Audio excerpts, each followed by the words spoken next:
Hi. టమాటా పప్పుచారు. టమాటా పప్పుచారు ఏంటండి, ఈ గ్లాసులో సగం పప్పు వేసుకున్నాను నేను. చిన్నది నిమ్మ సైజ్ అంతా చింతపండు కడుక్కుని నానబెట్టేసాను. ఒక 7 పచ్చిమిరపకాయలు ఇలా కోసి పక్కన పెట్టుకున్నా. ఒక మీడియం సైజు ఉల్లిపాయలు కూడా కోసాను. ఒక 2 పెద్ద టమాటాలు కట్ చేసి పక్కన పెట్టాను. మరి అన్నీ ఇందులో వేద్దాం వచ్చేయండి. అన్నీ అయితే వేస్తాను కదా, ఉల్లిపాయలు, పచ్చిమిరపకాయలు, టమాటాలు, ఉప్పు కూడా ఇందులో వేస్తున్నాను. కొంచెం పసుపు వేస్తున్నాను. కొంచెం ఆయిల్ వేస్తున్నా.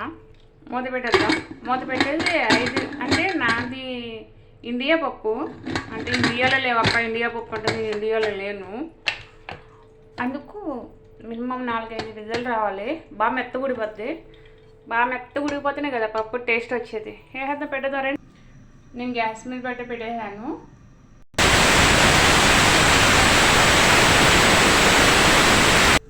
విజిల్ అయిపోయింది. ఓకే, అయిపోయింది.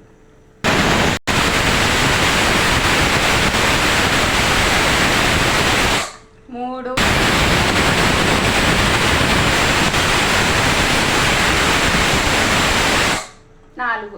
4 విజిల్లు వచ్చింది, అయిపోయింది. క్లోజ్ చేసి గ్యాస్. చల్లారాక పప్పు కలుపుతాం. ప్రతి పప్పు వచ్చే అయిపోయింది. ఓపెన్ చేద్దాము. సరే, అంత మెత్తగా పొగ సరే మెత్తగా ఉడిపోయింది. మన పప్పు గుత్తడి తిప్పేత్త కూడా సరిపోద్ది. పప్పు నేను ఎలా తిమ్మేస్తున్నాను, ఎంత మెత్తగా నలుగుతుందో తెలుసా? చూసారా, మిక్సీలో కూడా ఎక్కలొద్దు.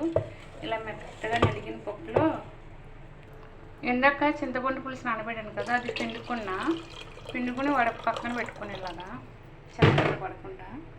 ఇందులో అయితే నేను కొంచెం కరివేపాకు, ఇందులో నేను కొంచెం కొత్తిమీర వేసాను.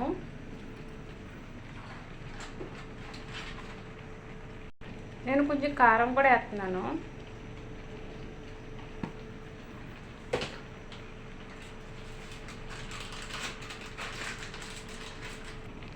కొంచెం సాంబార్ పొడి వేస్తున్నాను. ఏంటి సాంబార్ పొడి అంటే టేస్ట్ బాగుంటుందని వేస్తున్నాను. ఎక్కువ కాదు, కొంచెమే వేస్తున్నాను. చూడండి, అబ్బా చీకటి ఎక్కువగా ఆవిరి వచ్చేసింది.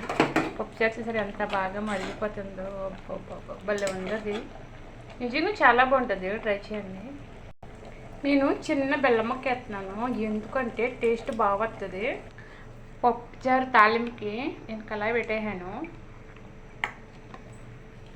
మెంతులు వేసాను. మెంతులు చిటిపట్లు ఆడుతున్నాయి. ఎల్లుల్లిపాయలు వేసాను.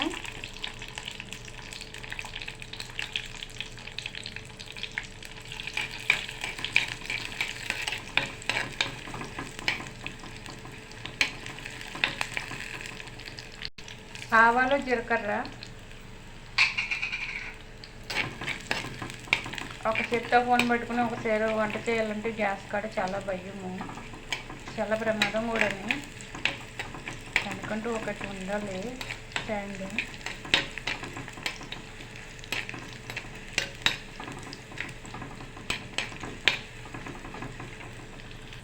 ఎండుమిరపకాయలు,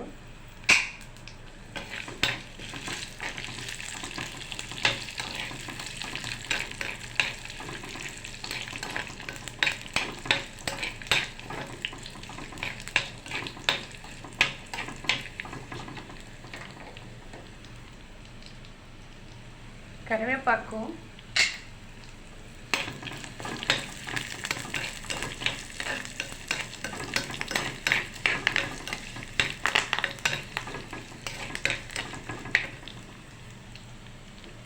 నేను అయితే పప్పు, రసము, సాంబారి, పప్పుచారు ఇట్లకి ఇంగువ మాత్రం కంపల్సరీ వేస్తాను.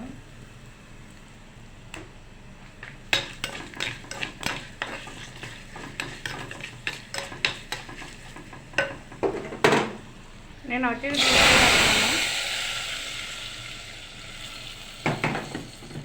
లైక్ చేయండి, కామెంట్ చేయండి, షేర్ చేయండి. మీరు మాత్రం ఈ ఫుడ్ ట్రై చేసి తినండి. ఎలా ఉందో నాకు మెసేజ్గా రూపంలో తెలియజేయండి.